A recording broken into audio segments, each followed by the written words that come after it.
Hello everyone, कैसे हैं आप सब। एवरीवन, आज हम लोग पढ़ने वाले हैं यूरोप में राष्ट्रवाद, जो कि क्लास 10 हिस्ट्री का चैप्टर 1 है और बीटीबीसी बुक से ये लिया गया है। इससे पहले हम लोगों ने इस चैप्टर का कुछ टॉपिक पार्ट 1 के वीडियो में कंप्लीट कर लिया है और ये इस चैप्टर का पार्ट 2 वीडियो है। और पार्ट 1 में हम लोगों ने नेपोलियन तथा वियना सम्मेलन में यूरोप में क्या क्या बदलाव हुए उसके बारे में पढ़ा तथा मेटरनिक के क्या क्या उद्देश्य थे और मेटरनिक के बारे में भी पढ़ा, जो ऑस्ट्रिया का चांसलर था। उसके बाद हम लोगों ने लुई 18वां के बारे में पढ़ा, चार्ल्स 10वां के बारे में पढ़ा, पोलिग्निक के बारे में तथा जुलाई 1830 की क्रांति के बारे में भी हम लोगों ने पढ़ा था। और उसके अंतर्गत जो लुई फिलिप के बारे में भी पढ़ा और गीजो और 1848 की क्रांति तक हम लोगों ने कंप्लीट कर लिया है। और इस वीडियो में हम लोग देखेंगे कि किस प्रकार इटली का एकीकरण हुआ, इस प्रकार इटली के एकीकरण में मेजनी ने क्या क्या प्रयास किए और वो उसे सफलता मिली या नहीं, इसके बारे में हम लोग देखेंगे। अगर आप लोगों को हमारा वीडियो अच्छा लगे तो लाइक तथा कमेंट जरूर करें तथा अगर आप हमारे चैनल पर नए हैं तो हमारे चैनल को सब्सक्राइब करें ताकि हमारा वीडियो सबसे पहले आप तक पहुंचे। तो चलिए स्टार्ट करते हैं। हमने सबसे लास्ट टॉपिक में देखा था कि 1848 की क्रांति होती है और 1848 की क्रांति में लुई फिलिप जो है गद्दी को त्याग करते हैं और वो इंग्लैंड वापस चले जाते हैं। उसके बाद जो नेशनल असेंबली ने गणतंत्र की घोषणा कर दी और उसके बाद जो भी वयस्क पुरुष थे उसे मताधिकार प्रदान किया गया तथा नाम के अधिकार की गारंटी भी दी गई। और उसके बाद जो टॉपिक आया था वो है इटली का एकीकरण। इसका फर्स्ट टॉपिक है इटली का एकीकरण। 19वीं शताब्दी के आरंभ में इटली मात्र एक भौगोलिक अभिव्यक्ति था जहां कई स्वतंत्र राज्य हुआ करते थे, जिसके कारण वहां अलगाव की भावना थी। तो 19वीं शताब्दी का मतलब होता है कि 1801 से लेकर 1900 तक 19वीं शताब्दी होगा, ठीक है। तो 19वीं शताब्दी के आरंभ में कर रहा है, तो आरंभ का मतलब है कि वो 1850 से पहले की बात कर रहा है। तो 1850 से पहले इटली क्या था, मात्र एक भौगोलिक अभिव्यक्ति था, यानी कि ये मात्र एक भूगोल का अभिव्यक्ति था। क्यों? क्योंकि इटली था वो राष्ट्र के रूप में स्थापित नहीं हुआ था, इसलिए ये मात्र एक भौगोलिक अभिव्यक्ति था जहाँ कई स्वतंत्र राज्य हुआ करते थे। एनसीईआरटी के बुक में दिया हुआ है कि जो 19वीं शताब्दी के मध्य में इटली जो था 7 राज्यों में बटा हुआ था, लेकिन बीटीबीसी के बुक में क्लियर नहीं किया है। तो वहाँ कई स्वतंत्र राज्य हुआ करते थे, जिसके कारण वहाँ किसकी भावना थी, तो अलगाव की भावना थी। और इटली को राष्ट्र के रूप में स्थापित करने में भौगोलिक समस्या के अलावे और भी समस्याएं थी, और जैसे इटली में ऑस्ट्रिया और फ्रांस जैसे विदेशी राष्ट्रों का हस्तक्षेप था। यानी कि इटली को एक राष्ट्र के रूप में स्थापित करने के लिए किसकी समस्या थी, तो भौगोलिक समस्या तो थी ही, लेकिन उसके साथ ही साथ इटली में ऑस्ट्रिया और फ्रांस जैसे जो विदेशी राष्ट्र थे उसका भी हस्तक्षेप था। वो भी नहीं चाहता था कि इटली को राष्ट्र के रूप में स्थापित किया जाए, यानी कि इटली का एकीकरण हो। चलिए हम लोग इसको मैप के थ्रू समझते हैं। ये जो आप मैप देख रहे हैं ये 19वीं शताब्दी का मैप है और यहाँ पे आप देख रहे होंगे कि ये जो लंबा ये जो है यहाँ पे ये इटली है। मैंने आपको पिछले वीडियो में भी दिखाया था, पिछले वीडियो में मैंने इटली के बारे में पूरा आपको बताया था। तो बाद में आप यहाँ देख रहे हैं कि इटली के जस्ट बगल में यहाँ पे फ्रांस है और जस्ट इटली के बगल में यहाँ पे ऑस्ट्रिया है, ठीक है। तो इटली में फ्रांस और ऑस्ट्रिया दो जो विदेशी जो राष्ट्र थे इसका भी हस्तक्षेप था। ये लोग नहीं चाहते थे कि ये जो इटली है इसे राष्ट्र के रूप में स्थापित किया जाए। इटली की राजधानी रोम भी पोप के प्रभाव में थी। तो उस समय इटली की राजधानी रोम किसके प्रभाव में थी, तो पोप के प्रभाव में थी। हमने बताया था कि मध्य में पोप का शासन था, ठीक है, और पोप की इच्छा थी कि इटली का एकीकरण स्वयं उसके नेतृत्व में हो, धार्मिक दृष्टिकोण से, और न कि शासकों के नेतृत्व में। यानी कि पोप चाहता था कि जो इटली का एकीकरण शासक के नेतृत्व में नहीं हो, वो स्वयं चाहता था कि वो उसके नेतृत्व में हो और वो भी धार्मिक दृष्टिकोण से, ठीक है। था वो 3 पार्ट में विभक्त था। वो सबसे ऊपर जो था उसमें ऑस्ट्रियाई हैप्सबर्ग के अधीन था, मध्य इलाकों पे पोप का शासन था, और जो दक्षिण में स्पेन के बुर्बो राजाओं के अधीन था वो इटली। ठीक है, जिस समय इटली का एकीकरण नहीं हुआ था उससे पहले ये इटली का मैप है। और आप यहाँ पे देख रहे हैं किस प्रकार मध्य में यहाँ पे पेपल राज लिखा हुआ है और यहीं पे पोप का शासन था। और पोप ये नहीं चाहता था कि जो इटली का एकीकरण हो वो किसी शासक के नेतृत्व में हो, वो स्वयं धार्मिक दृष्टिकोण से ये नेतृत्व चाहता था। और इटली में ऑस्ट्रिया और फ्रांस जो विदेशी शक्ति थी उसका भी हस्तक्षेप हो रहा था, वो भी नहीं चाह रहा था कि इटली का एकीकरण हो। और भी इसके अलावा बहुत ऐसी आर्थिक और प्रशासनिक विसंगति थी जिसके कारण इटली के एकीकरण में बहुत बड़ी बाधा थी। के बावजूद भी 19वीं शताब्दी के आरंभ में इटली में राष्ट्रीयता का विचार हो रहा था, और जो फ्रांस में जो घटना घट रही थी उसका भी प्रभाव इटली पे स्पष्ट रूप से पड़ रहा था। अब हम लोग चलते हैं अपने नोट्स की तरफ। नेक्स्ट नोट है, नेपोलियन के सैन्य अभियानों ने इटली के नवजागरण तथा एकीकरण में अप्रत्यक्ष रूप से ही सही परंतु महत्वपूर्ण योगदान दिया है। नेपोलियन जी जो सैन्य अभियान चलाया था वो इटली के नवजागरण में और तथा उसके एकीकरण में डायरेक्ट नहीं लेकिन इनडायरेक्ट रूप से पूर्ण योगदान दिया। नेक्स्ट नोट है, इटली विजय के पश्चात नेपोलियन ने इसे 3 गणराज्यों में गठित किया। का भी शासक नेपोलियन कुछ दिनों तक बना हुआ था, तो उसी समय जब वो इटली का शासक था उसके पश्चात नेपोलियन ने इसे 3 गणराज्यों में गठित किया। पहला जो था वो सिस्पाइन गणराज्य, दूसरा था लिगुलियन और तीसरा था ट्रांसपेडेंट। तो ये 3 गणराज्य का नाम आपको याद रखना होगा। आपसे पूछा जा सकता है कि इटली विजय के पश्चात नेपोलियन ने किन 3 गणराज्यों में गठित किया। ऑब्जेक्टिव में आपको ये तीनों दिया जा सकता है, इसलिए आपको ये तीनों का नाम याद रखना होगा। नेक्स्ट एक नोट है, नेपोलियन ने यातायात व्यवस्था को भी चुस्त दुरुस्त किया तथा संपूर्ण क्षेत्र को एक शासन के अधीन लाया। ठीक है, तो नेपोलियन क्या किया था, उसने यातायात व्यवस्था को भी चुस्त दुरुस्त किया और जो भी संपूर्ण क्षेत्र था उसको एक शासन के अधीन लाया। नेक्स्ट नोट है, नेपोलियन के पतन के पश्चात वीना कांग्रेस द्वारा इटली को पुराने रूप में लाने के उद्देश्य से इटली को 2 राज्यों पीडमाउंट और सार्डिनिया का एकीकरण कर दिया गया। ठीक है, तो नेपोलियन का पतन आपके बुक में 1814 में दिया था, लेकिन 1815 में जब वीना कांग्रेस होता है और नेपोलियन के अंत के द्वारा ही वीना में सम्मेलन होता है। तो आपसे ये प्रश्न पूछा जा सकता है कि इटली के 2 किन राज्यों का एकीकरण कर दिया गया इटली को पुराने रूप में लाने के उद्देश्य से, तो पीडमाउंट और सार्डिनिया। और ये भी पूछा जा सकता है कि किस कांग्रेस के द्वारा, तो वीना सम्मेलन जो हुआ था 1815 ईस्वी में जब नेपोलियन का अंत हुआ था, जब नेपोलियन हार गया था। मैंने इससे पहले वाले वीडियो में आपको इसके बारे में वीना सम्मेलन के बारे में डिटेल्स में पढ़ाया है। अगर आप वीना सम्मेलन के बारे में डिटेल्स में जानना चाहते हैं तो आप मेरे पहले के वीडियो देखिए। ठीक है, तो उसी वीना कांग्रेस के द्वारा इटली के 2 राज्यों का एकीकरण कर दिया गया था।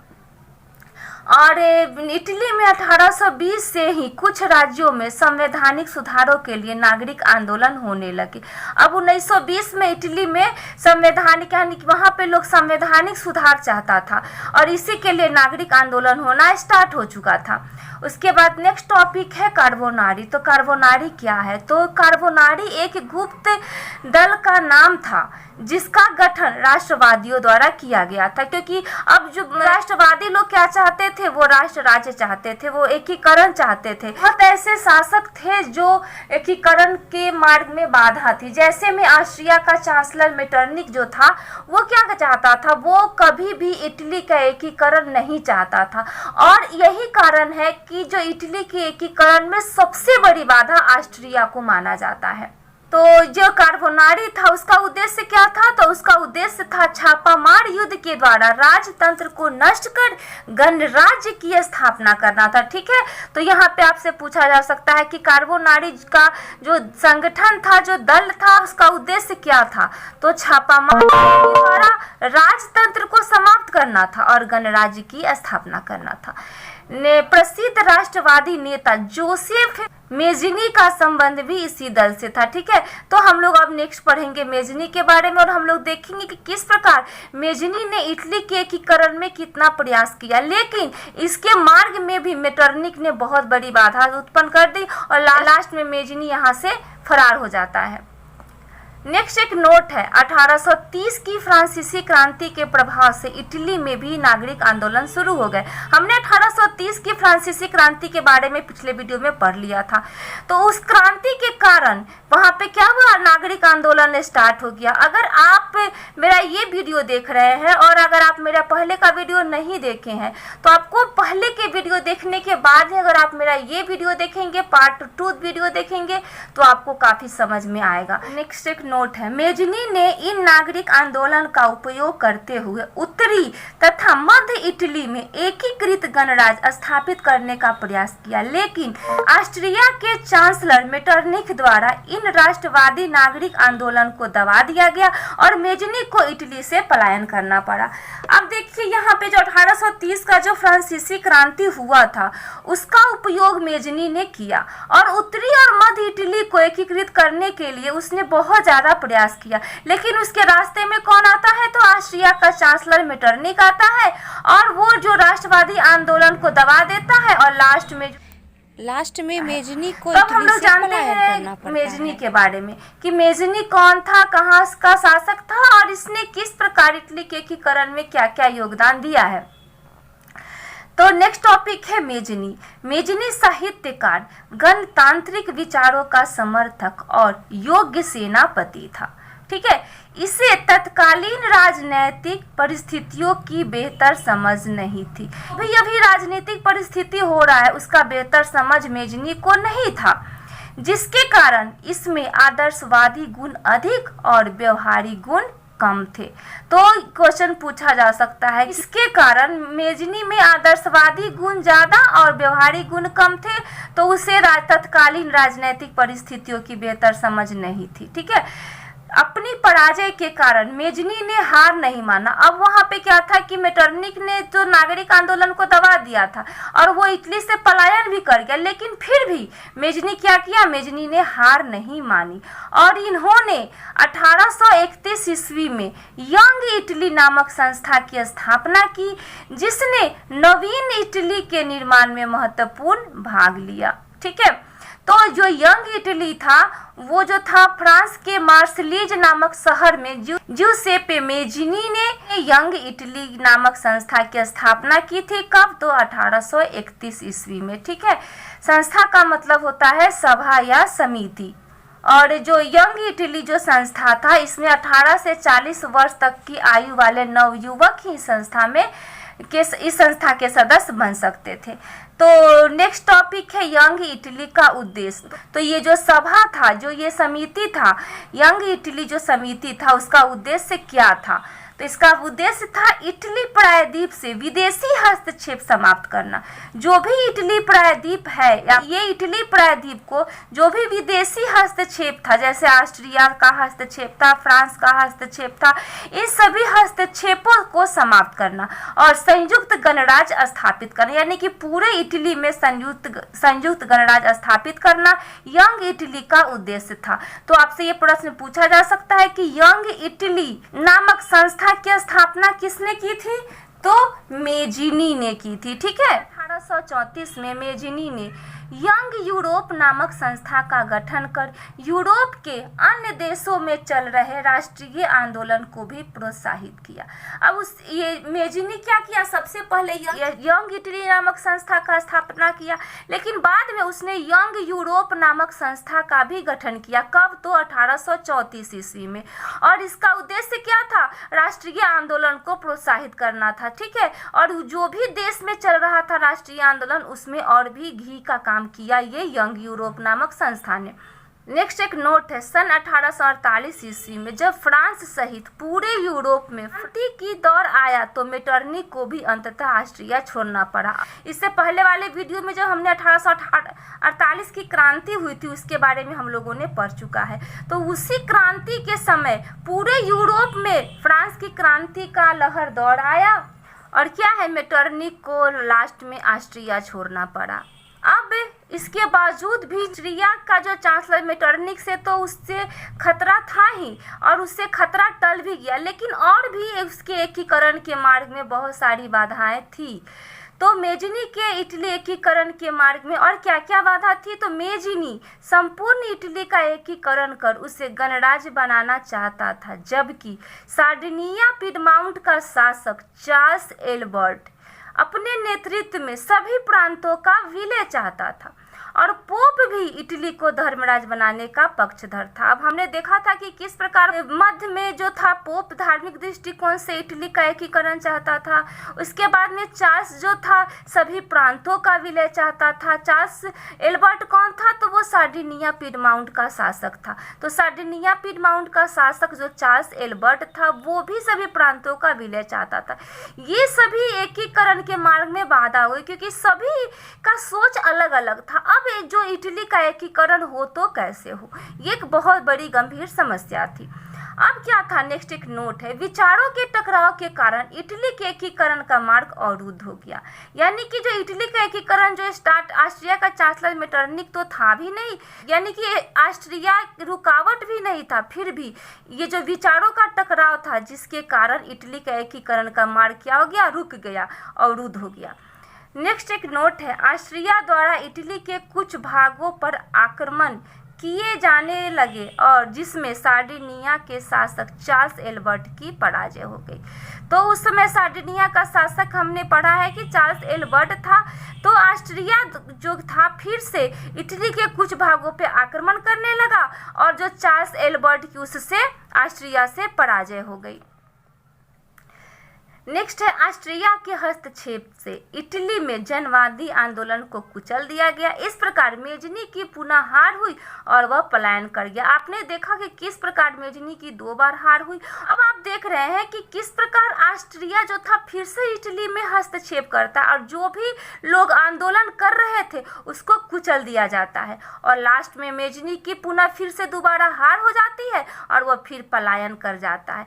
लाख प्रयास उसने बहुत सारे कोशिश किए, लेकिन मेजिनी तो जो था इटली के एकीकरण में सफल प्रयास नहीं कर पाता है।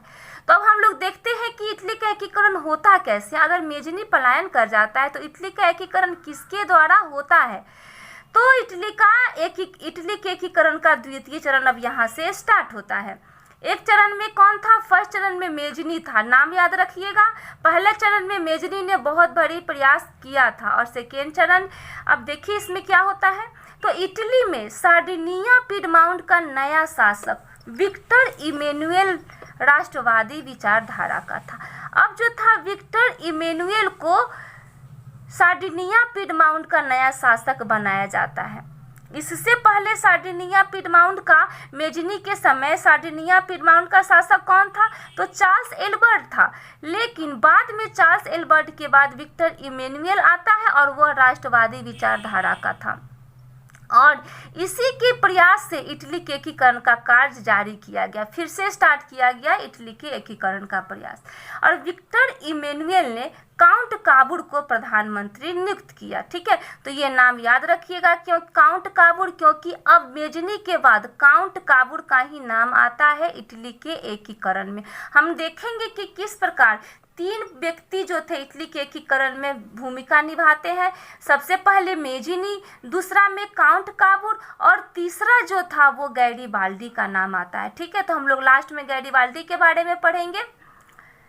तो ये क्वेश्चन पूछा जा सकता है कि काउंट काबुर को प्रधानमंत्री किसने नियुक्त किया था, तो विक्टर इमैनुएल ने। और विक्टर इमैनुएल कौन था, तो वो सार्डिनिया पिडमाउंट का शासक था। अब हम लोग पढ़ते हैं काउंट काबुर के बारे में। ठीक है, तो काबुर एक सफल कूटनीतिज्ञ एवं राष्ट्रवादी था। ठीक है, वह इटली के एकीकरण में सबसे बड़ी बाधा ऑस्ट्रिया को मानता था। हाँ ही इटली के एकीकरण में सबसे बड़ी बाधा ऑस्ट्रिया थी। इसने ऑस्ट्रिया को पराजित करने के लिए फ्रांस के साथ दोस्ती का हाथ बटाया। अब देखिए ये कितना कूटनीतिज्ञ था। ध्यान में रखिएगा कि काउंट काबुर क्या था, तो वो एक सफल कूटनीतिज्ञ था और राष्ट्रवादी भी था। अब क्रीमिया युद्ध कब से कब तक होता है? तो क्रीमिया युद्ध 1853 से 1854 ईस्वी में होता है। ठीक है, तो क्रीमिया युद्ध के बारे में थोड़ा सा हम लोग जान लेते हैं। आपके बुक में नहीं दिया हुआ है, मात्र इतना ही दिया हुआ था, जो फ्रांस, ब्रिटेन, सार्डिनिया और तुर्की एक तरफ से था और दूसरी तरफ से रूस अकेला था। और इस युद्ध को पहला ऐसा युद्ध माना जाता है जिसमें जनता को प्रतिदिन की लड़ाई की खबर मिली थी। ठीक है, तो जो काउंट काबूर था उसने क्रीमिया युद्ध में फ्रांस की ओर से सम्मिलित होने की घोषणा कर दी, और जबकि क्रीमिया युद्ध में फ्रांस ने किसी प्रकार का आग्रह भी नहीं किया था इटली को शामिल होने के लिए, फिर भी काबूर जो था बिना कहे हुए क्रीमिया युद्ध में फ्रांस का साथ दिया। अब देखिए कि कितना ये कूटनीतिज्ञ था। नेक्स्ट है, युद्ध की समाप्ति के बाद पेरिस की शांति सम्मेलन में फ्रांस तथा ऑस्ट्रिया के साथ पीडमाउंट को भी बुलाया गया, इससे काबूल की महत्ता बढ़ गई। अब जो पेरिस सम्मेलन, जब युद्ध समाप्त होता है तो उसके बाद कहीं कोई भी ऐसा जगह लिया जाता है जहाँ पे बैठक होता है, जहाँ पे सम्मेलन होता है, और उसके बाद जो भी डिसीजन होता है उस पर सभी लोग को अमल करना पड़ता है। तो जब ये जो क्रीमिया का युद्ध हुआ था, उस क्रीमिया युद्ध की समाप्ति के बाद पेरिस में शांति सम्मेलन हुआ था। ठीक है, और उस शांति सम्मेलन में फ्रांस तथा ऑस्ट्रिया को पीडमाउंट के साथ भी बुलाया गया था, और जिसके कारण जो काबूल की क्या हो गई, महत्ता काफी बढ़ गई। और इस सम्मेलन में काबूल ने इटली में ऑस्ट्रिया के हस्तक्षेप को गैर कानूनी घोषित कर दिया। देखिए कि कितनी बड़ी कूटनीति से इसने अपनी बात भी रख दी। काबूल क्या किया कि ऑस्ट्रिया का जो हस्तक्षेप था इटली में, उसको ही इसने गैर कानूनी घोषित कर दिया। अब क्या था, अब जो पेरिस जो सम्मेलन हुआ था उसमें जो काबूल ने अपनी पूरी बात रखी, और इसने इटली की दयनीय स्थिति के लिए ऑस्ट्रिया को भी जिम्मेदार ठहराया था, और इटली से उसके प्रभाव को समाप्त करने की वकालत भी की थी। काबूल ने क्या किया, काबूल की बात से फ्रांस का शासक जो नेपोलियन तृतीय था वो काफ़ी प्रभावित हुआ, और उसने इटली को सैनिक मदद देना स्वीकार भी कर लिया। लेकिन फ्रांस की कुछ शर्तें थी, और देखिए वो शर्तें क्या थी जिसको हम लोग नीचे पढ़ेंगे। तो नेक्स्ट है, काबूल ने नेपोलियन तृतीय से भी एक संधि की जिसके तहत फ्रांस ने ऑस्ट्रिया के खिलाफ पीडमाउंट को सैन्य समर्थन देने का वादा किया, और बदले में नीस और सेवाय नामक 2 रियासतें काबूल को फ्रांस को देना स्वीकार किया। ठीक है, अब काबूल क्या किया, काबूल जो था नेपोलियन तृतीय के साथ एक संधि की, और लेकिन फ्रांस क्या किया, फ्रांस ने कहा कि ठीक है हम क्या करेंगे कि आपको ऑस्ट्रिया के खिलाफ सैन्य समर्थन देंगे, लेकिन बदले में आपको क्या देना होगा, आपको 2 रियासत हमें देना होगा। कौन कौन, तो नीस और सेवाय, ये 2 रियासत अगर आप हमें देंगे तो हम आपका साथ देंगे। देखिए, चलिए हम लोग इसको मैप के थ्रू समझते हैं कि नीस और सिवाय कौन से 2 रियासतों को काबूल ने फ्रांस को देना स्वीकार किया था। यहाँ आप इटली का मैप देख रहे हैं जिस समय इटली का एकीकरण नहीं हुआ था। यहाँ पे जो है, यहाँ पे नीस है और यहाँ पे सिवाय है, और यहाँ पे जो था फ्रांस का शासन था, जहाँ पे नेपोलियन तृतीय उस समय था, जिस समय काबूल था उस समय यहाँ पे नेपोलियन तृतीय था। और क्या किया, यहाँ पे सार्डिनिया को, जो यहाँ पे जो सार्डिनिया आप देख रहे हैं, इसको सैन्य समर्थन देने का वादा किया था किसने, तो नेपोलियन तृतीय। लेकिन बदले में यहाँ का रियासत जो नीस था और यहाँ का रियासत जो सिवाय था, ये दोनों उसने मांगा था, और काबूल ने इस दोनों रियासतों को काबूल ने देना स्वीकार भी कर लिया था। नेक्स्ट एक नोट है, फ्रांस ने काबूल को यह भी आश्वासन दिया कि यदि जनमत संग्रह के आधार पर उत्तर मध्य इटली की रियासतें जनमत संग्रह के आधार पर पीडमाउंट से मिलना चाहेंगे तो फ्रांस इसका विरोध नहीं करेगा। ठीक है, तो फ्रांस ने क्या क्या आश्वासन दिया, तो फ्रांस ने काबूल को यह भी आश्वासन कि पहले जो जनमत संग्रह के आधार पर उत्तर और मध्य इटली की रियासत जो जनमत संग्रह करता था उसके ये पक्षधर नहीं था फ्रांस। लेकिन बाद में फ्रांस बोला कि ठीक है, जो अगर उत्तर और मध्य इटली की जो रियासतें होंगी, अगर जनमत संग्रह के आधार पर अगर वो पीडमाउंट से मिलना चाहेंगे तो हम क्या करेंगे, इसका विरोध नहीं करेंगे। जनमत संग्रह का मतलब होता है कि मतलब ऐसा प्रत्यक्ष मतदान हो जिसके द्वारा किसी भी विशेष के सभी मतदाताओं को मतदान के द्वारा किसी एक विशेष प्रस्ताव में स्वीकार अथवा अस्वीकार करने के लिए कहा जाता है। ठीक है, यानी कि जो काबुल ने फ्रांस को यह आश्वासन दिया कि यदि अगर जनमत संग्रह के आधार पर यानी कि जो मतदान के आधार पर अगर उत्तर और मध्य इटली की रियासत पिडमाउंट से मिलेगी तो फ्रांस इसका विरोध नहीं करेगा। काबुल ने तो नीस और सिवाय 2 प्रदेश से 2 रियासत फ्रांस को देना स्वीकार कर लिया था, लेकिन इसके लिए काबुल की आलोचना भी की जाती है। कहा जाता है कि नीस और सिवाय 2 प्रांत जो था फ्रांस को देने का आश्वासन करके जो काबुल है उसने इटली की राष्ट्रीय अस्मिता के साथ खिलवाड़ किया है। उस समय तक इटली एक राष्ट्र के रूप में नहीं उभरा था, लेकिन इससे काबुल के ऊपर कोई इफेक्ट नहीं हुआ। काबुल का यह सोचना था कि यदि हम 2 प्रांत को खो भी देंगे, नीस और सिवाय को खो देंगे, और अगर हम उत्तरी और मध्य इटली का एकीकरण कर देते हैं तो यह बहुत बड़ी बात थी। लेकिन फ्रांस के बिना, फ्रांसीसी सहायता के बिना इटली का एकीकरण काबुल की दृष्टि में संभव नहीं था। ठीक है, उसके बाद नेक्स्ट टॉपिक है ऑस्ट्रिया और पिडमाउंट के बीच युद्ध।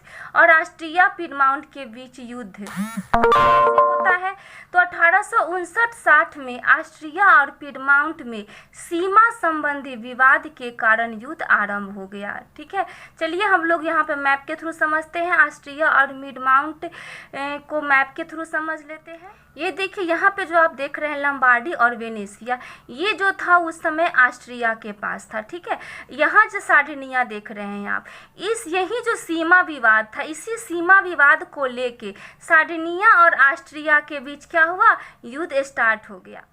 और जो इसके बीच युद्ध कब हुआ तो 1859 से 1860 में।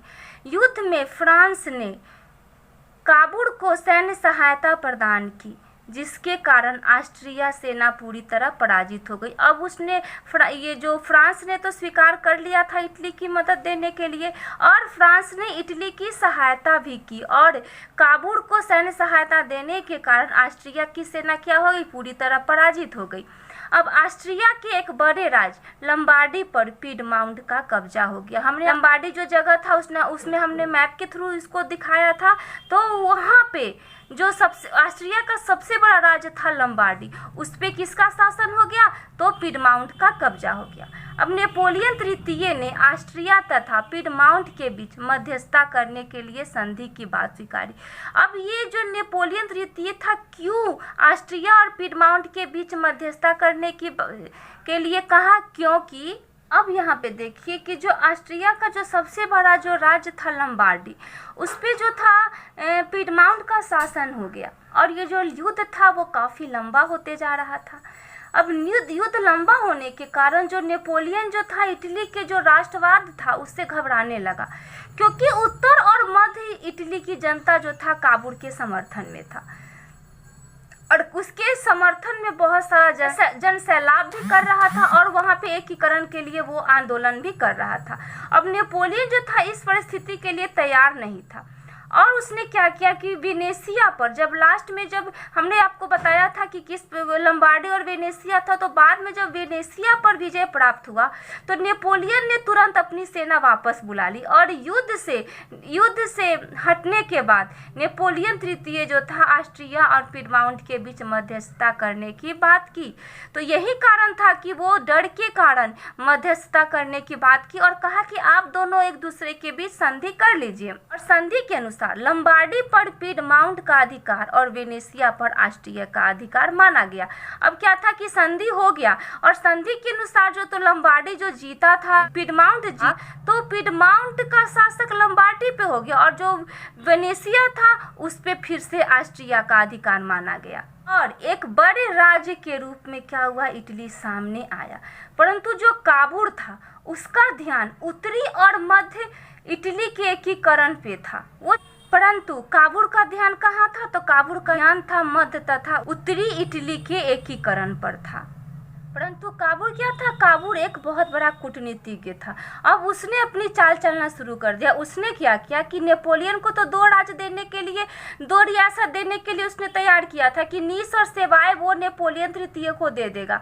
लेकिन क्या हुआ कि नीस और सेवाएं अभी उसने दिया नहीं था, और उसने फिर से नेपोलियन को कहा कि सिवाय प्रदेश का उसने लोभ दिया और कहा कि ऑस्ट्रिया और पिडमाउंट युद्ध में फ्रांस के निष्क्रिय रहने तथा इटली के राज्यों का पिडमाउंट में विलय का विरोध नहीं करने का आश्वासन उसने क्या किया, ले लिया।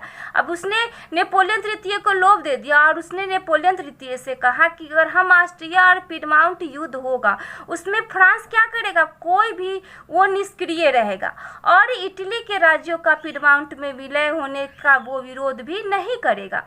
और इसका आश्वासन क्या किया, काबुल ने नेपोलियन से ले लिया। और बदले में नेपोलियन ने यह शर्त रख दी कि जिन राज्यों का विलय होगा वहां जनमत संग्रह कराए जाएंगे, और काबुल ने इस शर्त को स्वीकार कर लिया। जनमत संग्रह का मतलब होता है कि एक प्रकार का वो प्रत्यक्ष मतदान जिसके जरिए जो पूरी जनता है वो लोगों को स्वीकारे। तो जनमत संग्रह होगा तभी तो इटली का एकीकरण में सहयोग मिलेगा, इसलिए नेपोलियन जनमत संग्रह कराना चाहता था।